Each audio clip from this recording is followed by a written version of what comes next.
নমস্কার কৃষক বন্ধুরা, আজকে আমরা চলে আসছি আমাদের আরেকটি নতুন ভিডিওতে। আর এটা নতুন ভিডিও না, এটা অ্যাকচুয়ালি এর আগে আমি স্প্রে করেছি, তার একটি প্রমাণ দিয়ে দিচ্ছি যে এটা কীরকম রেজাল্ট আমরা পেলাম তার জন্য।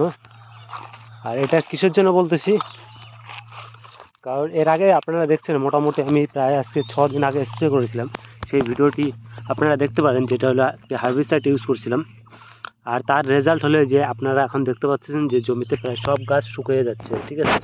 প্রায় আজকে 7 দিন ধরে স্প্রে করছি, সব গাছই প্রায় কম কম 7 দিন করে কম 5 দিন থেকে 6 দিন হবে আর কি, সব গাছই শুকিয়ে যাচ্ছে। এখানে আপনারা দেখতে পাচ্ছেন, আমি যে ক্যামেরাটা দেখাচ্ছি, এখানে একবার যা আছে এটা একটি, আমি যে ঘাসমারাটা দিয়েছি সেটা হলো একটি বহুজাতি ঘাসমারা, আর এটা হচ্ছে ঘাসমারা কি একটি হার্বিসাইড, আর এটা হলো একটি সিস্টেম্যাটিক হার্বিসাইড। আর এটা যে কোনো ঘাস মারতে সক্ষম, ঠিক আছে। আর এটা সব রকমই ঘাস মারা যায়, ঠিক আছে। তার মধ্যে সবচাইতে কৃষকদের সবচাইতে যেটা হলো বড় সমস্যা হয় সেটা হচ্ছে যে আমি এখানে দেখা দিচ্ছি, এই যে এই ঘাসগুলো, এইগুলো কি গাছের গোড়া হলো মোথা থাকে, সেই মোথা থেকে 4-5টা করে গাছ হয়। এই যে এটা যে দেখতে পাচ্ছেন, এটারই শাখা। এই যে এই পাশে যে আরেকটা আছে, এটারই শাখা। এই ঘাসটা সবচাইতে কৃষকরা এই ঘাসটা নিয়ে সবচাইতে মানে কষ্টদায়ক ব্যাপার হয়ে যায় জমির থেকে এটাকে একবারে করার। আর আমি যে ঘাসমারাটা দেখাচ্ছি, এটাতে আপনারা যদি পরপর বেশি না 2-3 বছর যদি ইউজ করেন, তাহলে এই ঘাস এই যে আমাদের এখানে এটাকে ভাদিলা ঘাস বলে, ভাদিলা বা চেস্কা বলে, আপনাদের ওখানে কী বলে সেটা কমেন্ট করে জানাবেন। আর এক্সেল মেরা 71 আর সুমিটোমা কেমিক্যাল ইন্ডিয়া প্রাইভেট লিমিটেড, ঠিক আছে। এই ঘাসমারাটা আপনারা পার 15 লিটার জলে 100 গ্রাম করে দিবেন, তাহলে দেওয়ার মোটামুটি আপনাদের জমিতে যদি রস থাকে তাহলে এটা একবারে মোটামুটি যেরকম এই গাছটা কিন্তু মারা যাচ্ছে, ঠিক আছে। এটা দেখুন, এই যে মাঝখানে যে পাতাটা যে আছে, এটা এই যে এই পাতাটা দেখুন একবার হলুদ হয়ে গেছে। কেন, কিসের জন্য হলুদ হয়েছে? এটার মধ্যে আমি ঘাস মারাটা স্প্রে করেছিলাম, তার জন্য মোটামুটি আস্তে আস্তে সব ঘাসই ক্লিয়ার হয়ে যাবে জমিতে। প্রায় একটু সময় লাগবে, প্রায় 10 থেকে 15 দিন সময় লাগে এই গাছগুলো পরিষ্কার হতে। আর আপনারা যদি আরও ভালো রেজাল্ট চান তাহলে মোটামুটি পার 33 ডেসিমেল জমিতে আপনার মোটামুটি 4 ড্রাম করে জলে 400 গ্রাম ঘাসমারা মিশিয়ে স্প্রে করবেন, তাহলে রেজাল্টটা আরও ভালো পাবেন। আর এটাতে কি হয় যে এতখানি মোটা গাছও যদি থাকে সেটাও মারা যায়, ঠিক আছে। সেটা আমি দেখা দিচ্ছি। এই যে এইখানে দেখুন, এই যে এটা একটা ফুটকলি গাছ আছে, আর ফুটকলি গাছটা দেখুন অনেকটাই মোটা, কিন্তু গাছে দেখুন এই যে পাতাগুলো যে আছে এগুলো হলুদ হয়ে গেছে। এটা তো একটা ছোটো গাছ, আপনাদের আর বড় গাছ দেখা দিচ্ছি।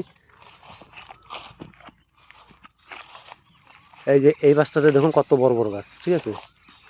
এগুলো যা আছে এগুলো সম্পূর্ণটার মধ্যে ঘাসমারা দেওয়া হয়েছে, আর পুরো বাগানটাই হলুদ হয়ে গেছে। ক্যামেরাতে আপনারা দেখতে পাচ্ছেন সেগুলো সম্পূর্ণটাই হলুদ হয়ে গেছে। আর এটাতে কি কি ঘাস মরে, সবচেয়ে বড় হলো ভাদলিয়া মরবে, চাপটা মরবে, দুব্বা মরবে, লতা জাতীয় যে ঘাস আছে সেগুলা মরবে। আপনাদের তো আমাদের দেখা দিই,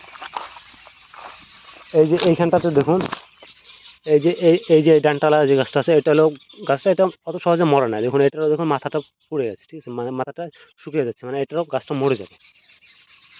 আর সবচেয়ে বড় হয় যে এগুলো আলির কিনারে গাছগুলো একটু মরে কম, কিন্তু সেগুলো যদি জমিতে যদি ঠিকঠাক যদি রস যদি থাকে তাহলে রেজাল্টটা সবচেয়ে ভালো পাওয়া যায়। এই যে এখানে দেখুন এগুলো সবটাই। আর এখন বলে দিচ্ছি এটা আপনারা কখন ইউজ করবেন। যে কোনো সবজি চাষ যখন করবেন তার ঠিক 15 থেকে 20 দিন আগে স্প্রে করবেন। তারপর জমিতে আপনারা কাল্টিভেটর বা যেটা দিয়ে চাষ করবেন, তারপর এটাকে আপনারা চাষ করবেন, বা আপনারা 10 দিন পরও চাষ করতে পারেন, তাহলেও কোনো সমস্যা হবে না। আর আমি মোটামুটি 2 দিন পর আমি জমিতে কাল্টিভেটর লাগাবো, তারপর দানাটা গাড়তে গাড়তে আমার প্রায় 15 দিন পার হয়ে যাবে, ঠিক আছে। কারণ মাটিটা এখন তো বর্ষা, আজকে কত তারিখ, আজকে এপ্রিলের 25 তারিখ, তো মোটামুটি 29-30 তারিখে আমি এই জমিটার মধ্যে শশা লাগাবো। তো সেটা আপনারা দেখতে পাবেন যে আমি কোন বীজ লাগাই। এটা আমি বাড়ির বীজই লাগাবো, আমি বাজারের বীজ লাগাবো না, কারণ এটা আমি বাড়ির লোকাল বীজই লাগাবো। তখন দেখতে পারবেন এটার কি কি, আমি গাড়ার সময় কোনো সার টার দিই না। আর তার মধ্যে আপনারা যে কোনো সবজি চাষের, আশা করছি যে সবজি চাষই করবেন তার ঠিক 15 থেকে 20 দিন আগে জমিতে ঘাস মারা দিয়ে জমিটাকে রেডি করবেন। আর জমিতে যখন ঘাস মারাটা দিবেন, মোটামুটি আপনাদের জমিতে যদি রস যদি থাকে সবচাইতে ভালো হয়, মাটিটা যদি মাটির যে লেভেলটা যে আছে, যেটাকে আমরা নমি বলে থাকি, যে মাটির যে সন্তুলন, সেটা যদি ঠিকঠাক থাকে সবচাইতে ভালো রেজাল্ট পাবেন। আর এই পাশটাতে দেখুন সব গাছই আমার জমিতে মোটামুটি সব গাছই এখন শুকাইতে স্টার্ট করে দিয়েছে, যে দেখতে পাচ্ছেন সব গাছই শুকাইতে স্টার্ট করে দিয়েছে।